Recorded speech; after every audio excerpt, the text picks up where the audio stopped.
ಅತಿಥಿ ಉಪನ್ಯಾಸಕರಿಗೆ ಅಂದರೆ GFGC ಕಾಲೇಜಲ್ಲಿ ಯಾರೆಲ್ಲ ಅತಿಥಿ ಉಪನ್ಯಾಸಕರಾಗಿ ಸೇವೆಯನ್ನು ಮಾಡ್ತಾಯಿದ್ರು ಅವರಿಗೆ ಒಂದು ಗುಡ್ ಅಪ್ಡೇಟ್ ಇಲ್ಲಿ ವರದಿ ಆಗಿದೆ ಇಲ್ಲಿ. ಸೊ ಒಂದು ಕಡೆಯಿಂದ ನೋಡೋಣ.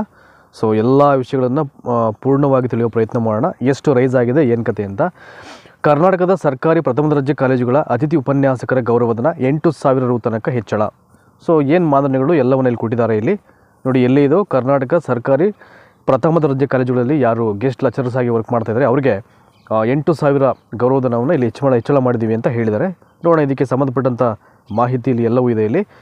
ಕರ್ನಾಟಕದ ಸರ್ಕಾರಿ ಪ್ರಥಮ ದರ್ಜೆ ಕಾಲೇಜುಗಳ ಅತಿಥಿ ಉಪನ್ಯಾಸಕರಿಗೆ ಗೌರವಧನ ಪರಿಷ್ಕರಣೆ ಮಾಡಿ ಉನ್ನತ ಶಿಕ್ಷಣ ಇಲಾಖೆ ಆದೇಶವನ್ನು ನೀಡಿದೆ. ಇದರ ಜೊತೆಗೆ ಮಾನದಂಡಗಳನ್ನು ನಿಗದಿ ಮಾಡಿದ್ದು ಸೇವಾವಧಿ ಆಧರಿಸಿ ಆರೋಗ್ಯ ವಿಮೆ ಮತ್ತು ಎಡೆಗಂಟು ಕೂಡ ಸಿಗಲಿದೆ ಅಂತ ಹೇಳಿದ್ದಾರೆ. ಮಾನದಂಡ ಅಂದರೆ ಏನು, ಒಂದಷ್ಟು ಐ ಥಿಂಕ್ ಟೈಮನ್ನು ಅಂದರೆ ವರ್ಕಿಂಗ್ ಅವರ್ಸನ್ನು ಜಾಸ್ತಿ ಮಾಡಿರ್ತಾರೆ ಅಥವಾ ಇನ್ನು ಬೇರೆ ಬೇರೆ ಯಾವುದಾದ್ರೂ ಸೊ ಮಾನದಂಡ ಇರ್ಬೋದು. ನೋಡೋಣ ಒಂದು ಕಡೆಯಿಂದ ಏನಿದೆ ಅಂತ ಈಗ. ಸೊ ಕರ್ನಾಟಕದ ಸರ್ಕಾರಿ ಪ್ರಥಮ ದರ್ಜೆ ಕಾಲೇಜುಗಳ ಅತಿಥಿ ಉಪನ್ಯಾಸಕರಿಗೆ ರಿಪಿಟೇಷನ್ ಆಗುತ್ತೆ. ನಾನು ಡೈರೆಕ್ಟಾಗಿ ವಿಚಾರಕ್ಕೆ ಬಂದುಬಿಡ್ತೀನಿ ನಾನು ಈಗ. ನೋಡಿ ಇಲ್ಲಿ ಕೊಟ್ಟಿದ್ದಾರೆ ಇಲ್ಲಿ ಪ್ರಥಮ ದರ್ಜೆ ಕಾಲೇಜುಗಳ ಅತಿಥಿ ಉಪನ್ಯಾಸಕರ ಬೇಡಿಕೆಗಳನ್ನು ಸರ್ಕಾರ ಈಡೇರಿಸಿದಂತಾಗಿದ್ದು ಗೌರವಧನ ಕನಿಷ್ಠ 5,000 ರೂಪಾಯಿಯಿಂದ ಗರಿಷ್ಠ 8,000 ರೂಪಾಯಿ ತನಕ ಏರಿಕೆಯಾಗಿದೆ. ಸೊ 5,000 ಹಿಡಿದು 8,000 ತನಕ ಏನು ಮಾಡಿದರೆ ಅದನ್ನು ಇನ್ಕ್ರೀಸ್ ಮಾಡಿದ್ದಾರೆ. ಇದರೊಂದಿಗೆ ಆ್ಯಂಡ್ ಅಲಾಂಗ್ ವಿತ್ 5 ಲಕ್ಷ ರೂಪಾಯಿ ಆರೋಗ್ಯ ವಿಮೆ, 60 ವರ್ಷ ತುಂಬಿದ ಅತಿಥಿ ಉಪನ್ಯಾಸಕರಿಗೆ ವಾರ್ಷಿಕ 50,000 ರೂಪಾಯಿಯಂತೆ 5 ಲಕ್ಷ ರೂಪಾಯಿ ಎಡೆಗಂಟು ಕೂಡ ಸಿಗಲಿದೆ ಅಂತ ಹೇಳಿದ್ದಾರೆ. ಸೊ ವಾರ್ಷಿಕವಾಗಿ ಎವ್ರಿ ಇಯರು 50,000 ಹಾಗೆ 5 ಲಕ್ಷ ರೂಪಾಯಿ ಎಡೆಗಂಟು ಅವರಿಗೆ ಸಿಗುತ್ತೆ ಅಂತ ಹೇಳಿದ್ದಾರೆ. ಸೊ ಕೆಲಸದ ಅವಧಿ ಇಟ್ ಈಸ್ ವೆರಿ ಇಂಪಾರ್ಟೆಂಟು. ಸ್ಟಾರ್ಟಿಂಗಲ್ಲಿ ಇತ್ತಲ್ಲ ಮಾನದಂಡ ಅಂತ ನೋಡಿ ಇಲ್ಲಿ ಹೇಳಿದ್ದಾರೆ ಅದನ್ನು. ಸೊ ವರ್ಕಿಂಗ್ ಟೈಮಿಂಗ್ಸನ್ನು ಗರಿಷ್ಠ 8 ರಿಂದ 10 ಗಂಟೆ ಬದಲು 15 ರಿಂದ 19 ಗಂಟೆಯನ್ನು ಮಾಡಲಾಗಿದೆ. ಮುಂಚೆ ಎಲ್ಲ 8 to 10 hours ಇತ್ತು. ಈಗ ಸೊ 15 ರಿಂದ 19 ತನಕ ಮಾಡಿದರೆ ವರ್ಕಿಂಗ್ ಅವರ್ಸನ್ನು. ಇನ್ನು ವೇತನಕ್ಕೆ ಸಂಬಂಧಿಸಿ ಕೆಲವೊಂದು ಮಾನದಂಡಗಳನ್ನು ಉನ್ನತ ಶಿಕ್ಷಣ ಇಲಾಖೆ ಪ್ರಕಟ ಮಾಡಿದೆ. ನೋಡೋಣ ಎಲ್ಲವನ್ನ ಈಗ ಒಂದು ಕಡೆಯಿಂದ.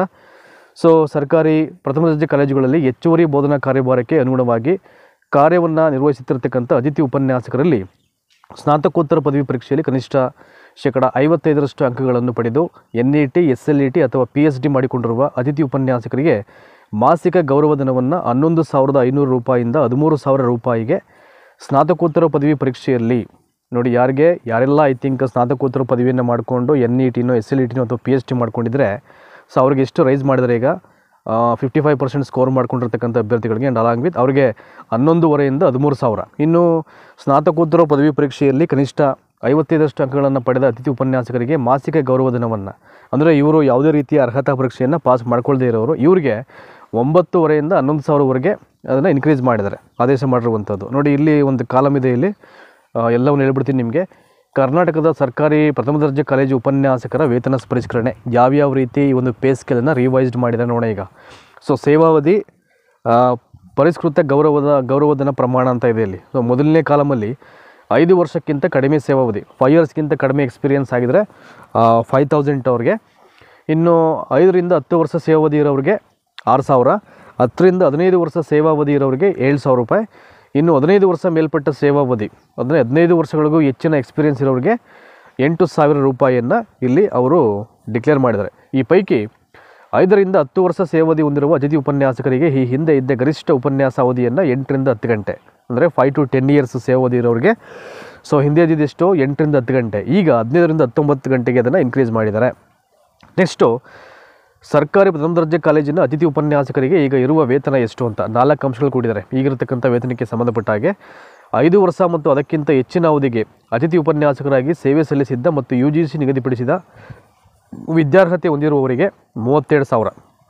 ನೋಡಿ 5 yearಗೂ ಜಾಸ್ತಿ ಹೆಚ್ಚಿನ ಸೇವಾವಧಿಯನ್ನು ಹೊಂದಿರಬೇಕು ಮತ್ತು UGC ಏನು ಗೈಡ್ಲೈನ್ಸ್ ಇದೆ ಸೊ ಅದರ ವಿದ್ಯಾರ್ಹತೆಯನ್ನು ಹೊಂದಿರಬೇಕು, ಅವರಿಗೆ 37,000 ರೂಪಾಯಿ ಇದೆ. ಸೆಕೆಂಡ್ ಪಾಯಿಂಟಲ್ಲಿ 5 ವರ್ಷಕ್ಕಿಂತ ಕಡಿಮೆ ಅವಧಿಗೆ ಆ್ಯಂಡ್ ಬಿಲೋ 5 years ಕಡಿಮೆ ಅವಧಿಗೆ ಸೇವಾವಧಿಯಾಗಿ ಅವರು ಅತಿಥಿ ಉಪನ್ಯಾಸಕರಾಗಿ ಸೇವೆ ಸಲ್ಲಿಸಿದರೆ ಮತ್ತು UGC ನಿಗದಿಪಡಿಸಿದಂಥ ವಿದ್ಯಾರ್ಹತೆಯನ್ನು ಹೊಂದಿದರೆ ಅವರಿಗೆ 30,000 ರೂಪಾಯಿ ಇದೆ ಈಗ ಪೇ ಸ್ಕೇಲು. ಇನ್ನು 3ನೇ ಪಾಯಿಂಟಲ್ಲಿ 5 ವರ್ಷ ಮತ್ತು ಅದಕ್ಕಿಂತ ಹೆಚ್ಚಿನ ಅವಧಿಗೆ ಅತಿಥಿ ಉಪನ್ಯಾಸಕರಾಗಿ ಸೇವೆ ಸಲ್ಲಿಸಿದ ಮತ್ತು UGC ನಿಗದಿ ಮಾಡಿ ವಿದ್ಯಾರ್ಹತೆ ಹೊಂದಿಲ್ಲದವರಿಗೆ UGC ಏನು ಗೈಡ್ಲೈನ್ಸ್ ಬರುತ್ತೆ ಆ ಒಂದು ಕ್ವಾಲಿಫಿಕೇಷನ್ ಇಲ್ಲ ಅಂದರೆ ಅವರಿಗೆ 28,000 ರೂಪಾಯಿ ಅಂತ ಹೇಳಿದ್ದಾರೆ ಇಲ್ಲಿ. ಇನ್ನು ನೆಕ್ಸ್ಟು 5 ವರ್ಷ ಮತ್ತು ಅದಕ್ಕಿಂತ ಹೆಚ್ಚಿನ ಅವಧಿಗೆ ಅತಿಥಿ ಉಪನ್ಯಾಸಕರಾಗಿ ಸೇವೆ ಸಲ್ಲಿಸಿದ ಮತ್ತು UGC ನಿಗದಿ ಮಾಡಿ ವಿದ್ಯಾರ್ಹತೆ ಹೊಂದಿಲ್ಲದವರಿಗೆ 28,000 ಅಂತ ಹೇಳಿದ್ದಾರೆ.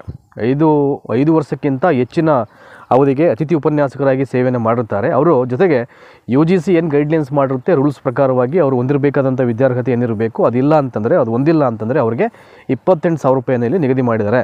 ನೆಕ್ಸ್ಟು 5 ವರ್ಷಕ್ಕಿಂತ ಕಡಿಮೆ ಅವಧಿಗೆ ಅತಿಥಿ ಉಪನ್ಯಾಸಕರಾಗಿ ಸೇವೆ ಸಲ್ಲಿಸಿದ ಮತ್ತು UGC ನಿಗದಿಪಡಿಸಿದ ವಿದ್ಯಾರ್ಹತೆ ಹೊಂದಿಲ್ಲದವರಿಗೆ 26,000 ರೂಪಾಯಿಯನ್ನು ಮಾಡಿದ್ದಾರೆ. ಅಂದರೆ ಅವ್ರಿಗೂ ಕಂಪೇರ್ ಮಾಡಿದ್ರೆ ಒಂದು 2,000 ರೂಪಾಯಿ ಇಲ್ಲಿ ಕಡಿಮೆ ಇದೆ ಈಗ. ನೆಕ್ಸ್ಟು ನೋಡಿ, ಇಲ್ಲೊಂದು ಕಾಲಮ್ ಇದೆ, ಸರ್ಕಾರಿ ಪ್ರಥಮ ದರ್ಜೆ ಕಾಲೇಜಿನ ಅತಿಥಿ ಉಪನ್ಯಾಸಕರ ಪರಿಷ್ಕೃತ ವೇತನ ಅಂತ, ಅಂದರೆ ರಿವೈಸ್ಡ್ ಆಗಿರ್ತಕ್ಕಂಥ ಸ್ಪೇಸ್ ಸ್ಕೇಲ್ ಅಂತ, ಸೇವಾವಧಿ ಮತ್ತು ವಿದ್ಯಾರ್ಹತೆ ಅಂತ ಕೊಟ್ಟಿದ್ದಾರೆ ಇಲ್ಲಿ. ಈ ಕಾಲಮಲ್ಲಿ ಈಗ ಪ್ರೆಸೆಂಟ್ ಪೇ ಸ್ಕೇಲು ಮತ್ತು ಜಾಸ್ತಿ ಮಾಡಿರ್ತಕ್ಕಂಥ ಪೇ ಸ್ಕೇಲು ಮತ್ತು ಪರಿಷ್ಕೃತ ಗೌರವಧನ ಅಂತ ಇಲ್ಲಿ ಕೊಟ್ಟಿದ್ದಾರೆ ಇಲ್ಲಿ. ನೋಡಿ, 5 ವರ್ಷಕ್ಕಿಂತ ಕಡಿಮೆ ಅವಧಿಗೆ ಅತಿಥಿ ಉಪನ್ಯಾಸಕರಾಗಿ ಸೇವೆ ಸಲ್ಲಿಸಿದ UGC ನಿಗದಿಪಡಿಸಿದ ವಿದ್ಯಾರ್ಹತೆ ಹೊಂದಿರುವವರಿಗೆ 30,000 ಇತ್ತು. ಇಲ್ಲಿ 5,000 ರೂಪಾಯಿ ಏನು ಮಾಡಿದ್ದಾರೆ ಇಲ್ಲಿ 5,000 ಸೊ ಇಲ್ಲಿ ಹೆಚ್ಚಳ ಮಾಡಿರೋದು, ಅದು ಫಸ್ಟ್ ಹೆಚ್ಚಳ ಮಾಡಿದ್ರು, ಅದನ್ನು ಇವೆರಡನ್ನೂ ಕ್ಲಬ್ ಮಾಡಿದ್ರೆ ಅಂದರೆ 5 ವರ್ಷಕ್ಕಿಂತ ಕಡಿಮೆ ಅವಧಿಗೆ ಅತಿಥಿ ಉಪನ್ಯಾಸಕರಾಗಿ ಸೇವೆ ಸಲ್ಲಿಸಿದ ಮತ್ತು UGC ನಿಗದಿ ಮಾಡಿದ ವಿದ್ಯಾರ್ಹತೆ ಹೊಂದಿದವರಿಗೆ ಎಷ್ಟಿತ್ತು ಪೇ ಸ್ಕೇಲು 30,000. ಸೊ ಈಗ ಅದನ್ನು 5,000 ರೂಪೀಸ್ ಇನ್ಕ್ರೀಸ್ ಮಾಡಿದ್ದಾರೆ, ಅಂದರೆ ಜಾಸ್ತಿ ಮಾಡಿದ್ದಾರೆ. ಬಟ್ ಈಗ ಪರಿಷ್ಕೃತ ವೇತನ ಎಷ್ಟಾಯಿತು ಈಗ ಅವ್ರಿಗೆ 35,000 ಆಯಿತು. ನೀವು ಆ ರೀತಿ ಅರ್ಥ ಮಾಡ್ಕೊಳ್ಬೇಕು. ನೆಕ್ಸ್ಟು 5 ವರ್ಷಕ್ಕಿಂತ ಕಡಿಮೆ ಅವಧಿಗೆ ಅತಿಥಿ ಉಪನ್ಯಾಸಕರಾಗಿ ಸೇವೆ ಸಲ್ಲಿಸಿದ, 5 ವರ್ಷಕ್ಕಿಂತ ಕಡಿಮೆ ಅವಧಿಗೆ ಇವರು ಆ್ಯಸ್ ಎ ಗೆಸ್ಟ್ ಲೆಕ್ಚರ್ ಆಗಿ ವರ್ಕ್ ಮಾಡಿರ್ತಾರೆ ಮತ್ತು UGC ನಿಗದಿ ಮಾಡಿದಂಥ ವಿದ್ಯಾರ್ಹತೆಯನ್ನು ಹೊಂದಿರೋದಿಲ್ಲ ಅವ್ರಿಗೆ ಪೇ ಸ್ಕೇಲ್ 20,000 ಇರ್ತಿದೆ. ಈಗ ಅವರಿಗೆ ಪರಿಷ್ಕೃತ ಮಾಡಿರುವಂಥದ್ದು 5,000. ಈಗ ಹೆಚ್ಚಿಗೆ ಅಂದರೆ ಟೋಟಲ್ ಅದನ್ನು ಕ್ಲಬ್ ಮಾಡಿದ್ರೆ 31,000, 26,000 ಇದ್ದಂಥ ಒಂದು ಪೇ ಸ್ಕೇಲು ಈಗ ಅದನ್ನು ವೇತನ ಪರಿಷ್ಕರಣೆ ಮಾಡಾದ ಮೇಲೆ 5,000 ಜಾಸ್ತಿ ಮಾಡಿರ್ತಾರೆ. ಈಗ ಅದನ್ನು ಒಟ್ಟಾರೆ ಪೇ ಸ್ಕೇಲ್ ಅವರಿಗೆ 31,000 ಆಗುತ್ತೆ. ಸೊ ನೆಕ್ಸ್ಟ್ 5 ರಿಂದ 10 ವರ್ಷ ಅವಧಿಗೆ ಅತಿಥಿ ಉಪನ್ಯಾಸಕರಾಗಿ ಸೇವೆ ಸಲ್ಲಿಸಿದ ಮತ್ತು UGC ನಿಗದಿಪಡಿಸಿದ ವಿದ್ಯಾರ್ಹತೆ ಹೊಂದಿದವರಿಗೆ 32,000 ಇತ್ತು, 6,000 ಇನ್ಕ್ರೀಸ್ ಮಾಡಿದ್ದಾರೆ.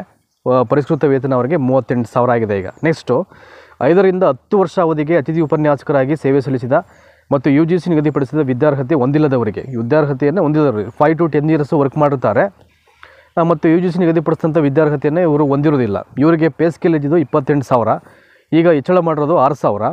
ಈಗ ರಿವೈಸ್ಡ್ ಎಷ್ಟಾಯಿತು ಅಲ್ಲಿಗೆ 34,000 ಪೇ ಸ್ಕೇಲ್ ಆಗುತ್ತೆ ಎವ್ರಿ ಮಂತ್ ಅವ್ರಿಗೆ. ಇನ್ನು ಇದರಲ್ಲಿ 10 ರಿಂದ 15 ವರ್ಷ ಅವಧಿಗೆ ಅತಿಥಿ ಉಪನ್ಯಾಸಕರಾಗಿ ಸೇವೆ ಸಲ್ಲಿಸಿದ ಮತ್ತು UGC ನಿಗದಿಪಡಿಸಿದ ವಿದ್ಯಾರ್ಹತೆ ಹೊಂದಿದವರಿಗೆ 10 to 15 ಇಯರ್ಸು 32,000 ಇರುತ್ತೆ, 7,000 ಇನ್ಕ್ರೀಸ್ ಇವರಿಗೆ 39,000 ಆಗುತ್ತೆ ಈಗ ಒಟ್ಟು.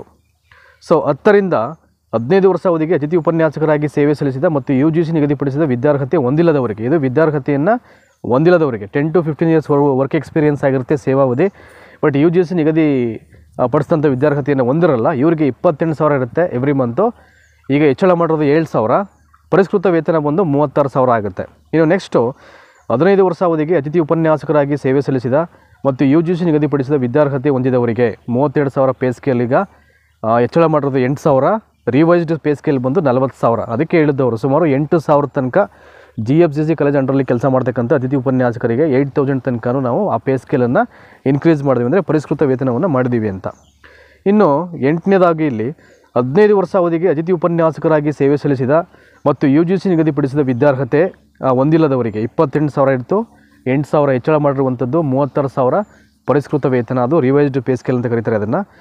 ಇನ್ನು ಅತಿಥಿ ಉಪನ್ಯಾಸಕರ ಎಡೆಗಂಟು ಮತ್ತು ಆರೋಗ್ಯ ವಿಮೆಗೆ ಮಾನದಂಡ ಅಂತಿದೆ. ಸೊ ಏನು ಮಾನದಂಡ ಇರುತ್ತೆ ಅಂತ ಇದಕ್ಕೆ, ಎಡೆಗಂಟು ಮತ್ತು ಆರೋಗ್ಯ ವಿಮೆ, ಹೆಲ್ತ್ ಇನ್ಶೂರೆನ್ಸ್ಗೆ. ಕಾಲೇಜು ಶಿಕ್ಷಣ ಇಲಾಖೆ ವ್ಯಾಪ್ತಿಯ ಸರ್ಕಾರಿ ಪ್ರಥಮ ದರ್ಜೆ ಕಾಲೇಜುಗಳಲ್ಲಿ ಅತಿಥಿ ಉಪನ್ಯಾಸಕರಾಗಿ ಸೇವೆ ಸಲ್ಲಿಸಿದ ಸುಮಾರು 60 ವರ್ಷ ಮೀರಿದಂಥ ಅತಿಥಿ ಉಪನ್ಯಾಸಕರಾಗಿ, ನೋಡಿ 60 ಇಯರ್ಸ್ ಕ್ರಾಸ್ ಆಗಿರಬೇಕು, ಅವ್ರಿಗೆ ಭದ್ರತಾ ರೂಪದಲ್ಲಿ 1 ವರ್ಷಕ್ಕೆ 50,000 ರೂಪಾಯಿ ಪ್ರಕಾರ ಗರಿಷ್ಠ 5 ಲಕ್ಷ ರೂಪಾಯಿ ಮೊತ್ತದ ಇಡಿಗಂಟಿನ ಸೌಲಭ್ಯ ನೀಡಲು ಉನ್ನತ ಶಿಕ್ಷಣ ಇಲಾಖೆ ಆದೇಶವನ್ನು ಮಾಡಿದೆ. ಸೊ ವರ್ಷಕ್ಕೆ ಎಷ್ಟಿಲ್ಲಿ 1 ವರ್ಷಕ್ಕೆ 50,000, ಅದನ್ನು 5 ಲಕ್ಷ ತನಕನೂ ಅದು ಅಮೌಂಟ್ ಬರುತ್ತೆ ಅವರಿಗೆ ಎವ್ರಿ ಇಯರು, ಸೊ ವಾರ್ಷಿಕವಾಗಿ. ಇನ್ನು ಅದನ್ನು ಬಿಟ್ಟರೆ ಇಲ್ಲಿ ಅತಿಥಿ ಉಪನ್ಯಾಸಕರಿಗೆ ಆರೋಗ್ಯ ದೃಷ್ಟಿಯಿಂದ ವಾರ್ಷಿಕ 5 ಲಕ್ಷ ರೂಪಾಯಿ ಮೌಲ್ಯದ ಆರೋಗ್ಯ ವಿಮಾ ಸೌಲಭ್ಯವನ್ನು ನೀಡುವ ನಿಟ್ಟಿನಲ್ಲಿ ಅತಿಥಿ ಉಪನ್ಯಾಸಕರಿಂದ ವಂತಿಗೆ ರೂಪದಲ್ಲಿ ಮಾಸಿಕ 400 ರೂಪಾಯಿ ಪ್ಲಸ್ ಸರ್ಕಾರದಿಂದ 400 ರೂಪಾಯಿ ಒಟ್ಟು 800 ರೂಪಾಯಿ ಆರೋಗ್ಯ ವಿಮಾ ಸೌಲಭ್ಯವನ್ನು ಅನುಷ್ಠಾನಗೊಳಿಸುವುದಕ್ಕೂ ಉನ್ನತ ಶಿಕ್ಷಣ ಇಲಾಖೆ ಮಂಜೂರಾತಿ ನೀಡಿದೆ. ಸೊ ಮೇ ಬಿ ನನ್ನ ಪ್ರಕಾರ 800 ರೂಪೀಸು ಇಲ್ಲಿ ಕಟ್ಟಾಗುತ್ತೆ ಅನಿಸುತ್ತೆ ಅವರಿಗೆ ಇನ್ಶೂರೆನ್ಸ್ ಸೌಲಭ್ಯವನ್ನು ನೀಡಲಿಕ್ಕೆ. ಸೊ ಇದಿಷ್ಟು ನೋಡಿ, ಪೂರ್ಣ ಪ್ರಮಾಣದಲ್ಲಿ ಎಲ್ಲ ಮಾಹಿತಿ ಸಿಗಿದೆ ನಿಮಗೆ ಈಗ. ಸೊ ಯಾರೆಲ್ಲ ಸರ್ಕಾರಿ ಪ್ರಥಮ ದರ್ಜೆ ಕಾಲೇಜುಗಳಲ್ಲಿ ಅತಿಥಿ ಉಪನ್ಯಾಸಕರಾಗಿ ಸೇವೆಯನ್ನು ಮಾಡ್ತಾ ಇದ್ದಾರೋ ಅವರಿಗೆ ಏನು ಮಾನದಂಡ ಇದೆಯೋ, ಕೆಲವರೆಲ್ಲ ವರ್ಕ್ ಎಕ್ಸ್ಪೀರಿಯನ್ಸ್ ಆಗಿರುತ್ತೆ, UGC ನಿಯಮಾವಳಿಗಳ ಪ್ರಕಾರ ವಿದ್ಯಾರ್ಹತೆಯನ್ನು ಹೊಂದಿರೋದಿಲ್ಲ, ಸೊ ಅವ್ರಿಗೆ ಒಂದು ರೀತಿಯ ಪೇ ಸ್ಕೇಲ್ ಇದೆ, ಅವರಿಗೆ ಪರಿಷ್ಕೃತ ವೇತನ ಅವ್ರಿಗೂ ಒಂದು ರೀತಿ ಇದೆ.